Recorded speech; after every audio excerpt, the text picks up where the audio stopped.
Pak Suparji, Bang Sangaji mempertanyakan penangkapan Tifa dan Roy hari ini bahkan tidak ada hal yang baru, bukti baru tidak ada. Jadi ini yang dipertanyakan, kenapa ada penangkapan pagi tadi?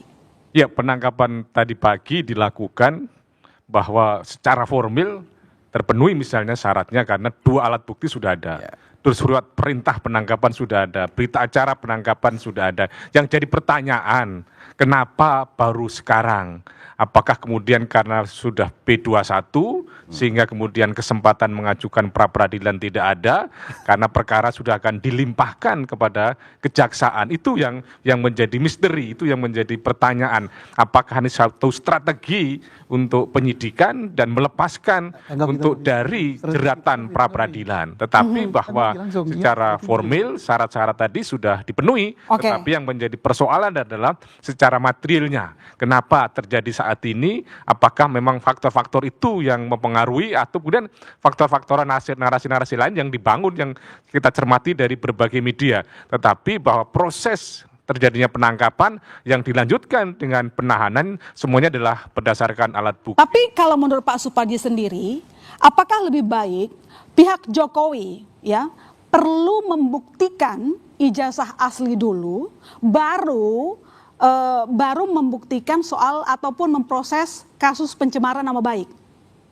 Bahwa yang bersangkutan pihak Pak Jokowi sudah yakin bahwa ini sudah asli gitu. Maka kemudian menganggap orang yang mengatakan palsu itu dianggap telah mencemarkan nama baiknya. Yang jadi persoalan adalah pembuktian tentang keaslian itulah yang kemudian belum terjadi. Bahwa pembuktian keaslian ini kan kemarin bersumber dari yang mengeluarkan, yang bersumber kemudian dari Bareskrim yang mengatakan bahwa ijazahnya adalah identik, meskipun identik tapi tidak sama kalau dengan menurut asli. Pak Suparji, saya tanya pendapat Anda, perlu tidak diusut dulu soal kasus ijazahnya, dibuktikan keaslian ijazah Jokowi dulu, baru memproses kasus pencemaran nama baik? Ya, ini akan dibuktikan dalam persidangan nanti, itu harapannya bahwa dalam persidangan nanti Pak Roy dan Bu Tifa akan buktikan keyakinannya bahwa ini ijazahnya adalah palsu, sehingga kemudian kalau terbukti palsu maka tidak dianggap telah mencemarkan nama baiknya. Memang bahwa selama ini yang dianggap asli dan palsu bersumber dari berbagai otoritas yang mengeluarkan tadi itu, dan oleh penyidik dibangun sebuah keyakinan dianggap telah kemudian asli, dan dengan pendekatan praduga tidak bersalah ditetapkanlah tersangka, dilakukanlah penangkapan dan penahanan, dan kita akan tunggu pertarungannya di dalam persidangan nanti itu yang harapannya bisa terbuka, bisa disaksikan oleh semua pihak, dan kemudian pihak-pihak yang mengatakan hadir betul di dalam persidangan nanti gitu. Kalau saya tanya perspektifnya, silakan. Yang pertama soal pra peradilan.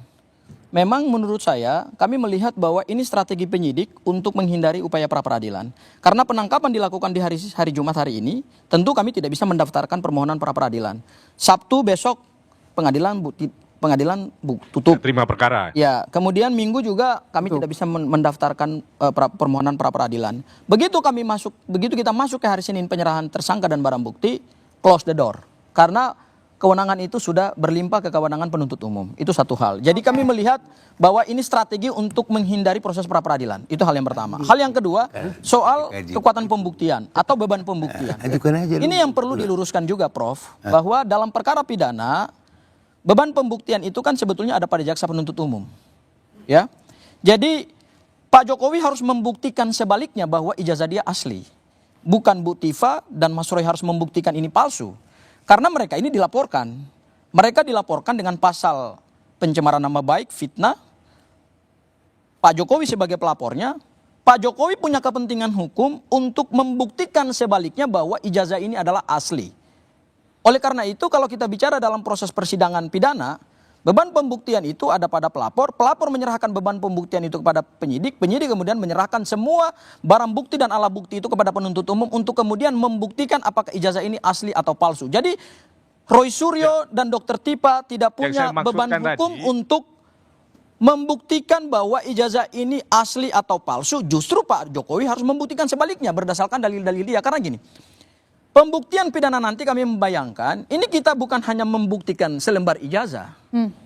ijazah ini kan adalah produk akademik. Oke. Di ujung seseorang melaksanakan proses akademik yang cukup panjang. Jadi yang maksud Tetapi saya proses begini tadi. pembuktian ini kan akan kita mulai misalnya dari Pak Jokowi mengikuti proses perkuliahan. Benar nggak Pak Jokowi terdaftar sebagai mahasiswa UGM pada tahun 1980 dan mengikuti semua tahapan-tahapan akademik sehingga dia sah mendapatkan ijazah itu. Ini kan tentu akan dibongkar semua ini. Jadi kita tidak hanya akan melihat ijazah ini fisiknya asli atau palsu, tetapi juga akan related dengan semua Oke. proses perjalanan dari Pak Jokowi. Jadi Pak Arif, ini disampaikan oleh Bang mendapatkan Sangaji, ijazah harusnya dibuktikan dulu keaslian ijazah Jokowi, bukan langsung ke kasus pencemaran nama baik. Itulah Mbak My Sister Ilona Tarigan. Jadi keberadaan kami di sini kan untuk bisa mengawasi supaya yang dibilang Bang Rangkuti tadi, yaitu tentang reformasi Polri. Jadi kami mengawasi atas kinerja penyidik di Ditreskrim Polda Metro. Nah, mereka itu dengan adanya peristiwa ini dari tahun lalu November ditetapkan tersangka supaya ada pembuktian barang bukti kata Bang Sangaji tadi, itu mereka sekarang menuntaskan ini supaya ada kepastian hukum yang berkeadilan. Jadi proses ini segera dituntaskan. Nanti pada saat nanti di sidang pengadilan itulah yang akan dibuktikan, Mbak Ilona. Nah, makanya kita memerlukan dukungan dari masyarakat. Jadi supaya yang dikatakan beliau tadi supaya masyarakat tidak terbelah. Kita serahkan kepada mekanisme penuntutan maupun di pengadilan tadi. Kayak itu dari kami, Mbak. Mbak Tarigan, sebentar. Saya juga sebenarnya sudah membuktikan itu. Jadi perlu saya sampaikan ya. Ini mungkin masyarakat lupa. Pak Jokowi ini sudah digugat berkali-kali, dilaporkan pidana 2 kali. Ya, artinya kami sendiri sudah mendapat serangan tuduhan yang dengan berbagai cara. Dan kami sudah menggunakan hak hukum untuk membuktikan ijazah beliau itu asli. Pada saat mana? Pada saat kami dilaporkan oleh Bang Egy TPUA di Barreskrim. Alhasil proses penyelidikan tidak dilanjutkan. Kenapa? Karena dari seluruh alat bukti yang ada, penyidik berkeyakinan untuk tidak bisa melanjutkan ke penyidikan karena dari saksi-saksi, bukti-bukti surat, ahli, termasuk lapor yang dilakukan saat itu, dilihat bahwa tidak ada bukti yang cukup untuk bisa meningkatkan ini sebagai sebuah persangkaan. Satu, itu sudah jadi selesai, ada produknya. Lalu berikutnya, kami menggunakan upaya hukum juga, satu-satunya Mbak, di Polda Metro. Pada saat kami menggunakan laporan fitnah, maka mau tidak mau, soal keaslian ijazah ini menjadi topik. Dan kami pun dibebankan untuk membuktikan. Kalau kami tidak bisa membuktikan, tidak mungkin laporan kami naik jadi penyidikan.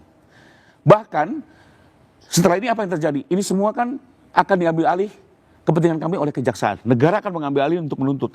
Jaksa itu tidak mungkin menyatakan P21 kalau dia tidak yakin ijazah ini asli, Mbak. Dan kami sudah hadirkan buktinya. Kami sudah hadirkan teman-teman perkuliahan Pak Jokowi, seluruh administrasi perkuliahan yang ada di UGM sudah disita, dihadirkan dan sudah ditelah oleh jaksa. Termasuk juga pihak kampus sudah diberikan keterangan dan dilakukan lapor ulang oleh laboran-laboran yang berbeda. Dan mereka ini profesional semua. Yang kedua apa? Semakin teruji ijazah ini sah. Sebagai contoh, selama ini diisukan tidak ada watermark, tidak ada embos. Apa yang terjadi? Pada saat gelar, ada itu barang. Bahkan terakhir, mohon maaf, Bang Roy menuding di watermark itu terjadi rekayasa karena ada satu kode yang berbalik. Ternyata apa itu? Itu justru sistem kunci untuk membuktikan watermark ini sah. Artinya apa? Semakin kesini memang akhirnya kebenaran itu semakin terungkap. Jadi kembali lagi menurut saya, kalau ada yang bilang di perkara ini tidak mungkin diuji ijazah, menurut saya itu ngawur, ya, karena mau tidak mau jaksa untuk membuktikan fitnah, salah satunya adalah membuktikan bahwa ijazah ini asli. Nah, yang kedua saya mau tanggapi ada gini. Ini kan serba susah. Kami selama ini dari korban justru melihat selama setahun ini polisi, mohon maaf, terlalu baik dengan para tersangka. Mohon maaf ya. Minta gelar khusus, diikutin. Mau lihat barang bukti, ijazah, diikutin. Bahkan bayang, mohon maaf, itu plak disegel dari lapor dirobek oleh Ditreskrim, itu punya risiko loh. Karena itu harusnya yang boleh membuka itu jaksa. Boleh tanya Pak Jaksa. Sesuatu yang sudah disegel oleh lapor yang membuka itu kejaksaan. Tapi waktu itu penyidik, karena permintaan para tersangka dibuka untuk diperlihatkan. Kami ikuti saja untuk mencari kebenaran material. Ada lagi nanti diminta mengajukan saksi dan ahli, oke itu hak, diikuti. Apapun yang diminta, bahkan ada lagi. Kami tidak percaya dengan lapor, kami minta UI, BRIN, dan berbagai macam dilibatkan. Polisi ngikuti loh Bang. Semua itu didatangi lapor-lapor itu. Dan jawabannya apa lapor itu yang ditunjuk? Kami tidak mempunyai peralatan untuk melakukan itu. Jadi artinya semua permintaan, semua klaim diikuti. 1 tahun boleh dibilang perkara yang lambat. Kami juga kalau boleh dibilang sedikit kecewa. tapi kami diamkan saja. Nah pada saat hari ini kita lihat polisi menegakkan kewibawaannya, menegakkan ketegasannya, kembali lagi dikomplain juga. Jadi menurut saya Oke. kasihan di sini polisi berpihak, bukan berpihak ya, selalu dalam dua sisi akan menjadi komplain. Tidak Jadi ya, ada, inilah Mbak Oke. Tarigan, bagian dari tidak Baik, ada baik. istilah, tidak ada istilah dalam hukum itu polisi baik hati, tidak. Justru polisi banyak melakukan pelanggaran KUHAP, iya. Kalau Bagi kami dikatakan, enggak, kalau justru dikatakan perlu diri bahwa ke tempat aman, sebentar, gitu loh. kalau dikatakan bahwa kami meminta dilakukan gelar perkara khusus, meminta ada saksi meringankan atau saksi ade charge, ahli menguntungkan, itu bukan kebaikan penyidik. Itu hukum acara pidana yang memberikan hak kepada seorang tersangka. Itu ketentuan yuridis, bukan kebaikan hati seorang penyidik. Kalau dimohonkan saya kasih berarti saya berbaik hati. No. Dalam penegakan hukum kita tidak mengenal Nah dong istilah. bang, barang yang disegel Enggak. nggak boleh dibuka bang. Wah. Itu hukum acara bang. Saya berdebat dengan Ya. Bang Rifai Nggak boleh, dan tetap nggak Yakub boleh. Hasibuan pada saat barang bukti Dia ada itu tidak jaksa mau senior. dibuka. Dia lebih Saya berdebatnya begini. Ah. Kita membutuhkan akuntabilitas dan transparansi serta kejelasan. Barang bukti yang disita itu harus diperlihatkan kepada para tersangka demi kepentingan pembelaan. Bahwa barang bukti itu sudah disegel, yaitu kewenangan penyidik, silakan segel.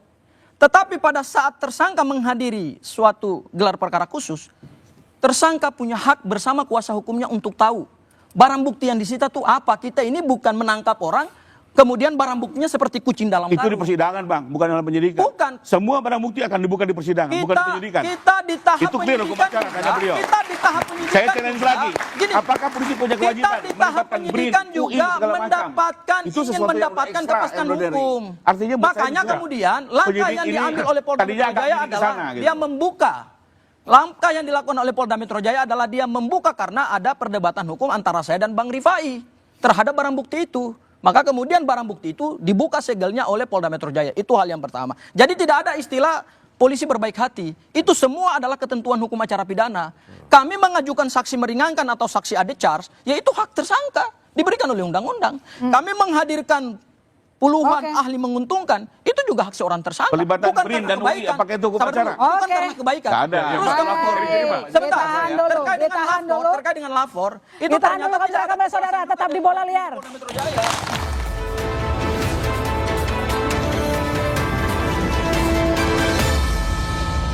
Polisi menangkap tersangka pencemaran nama baik dan manipulasi ijazah mantan Presiden Jokowi Roy Suryo dan Dr. Tifa.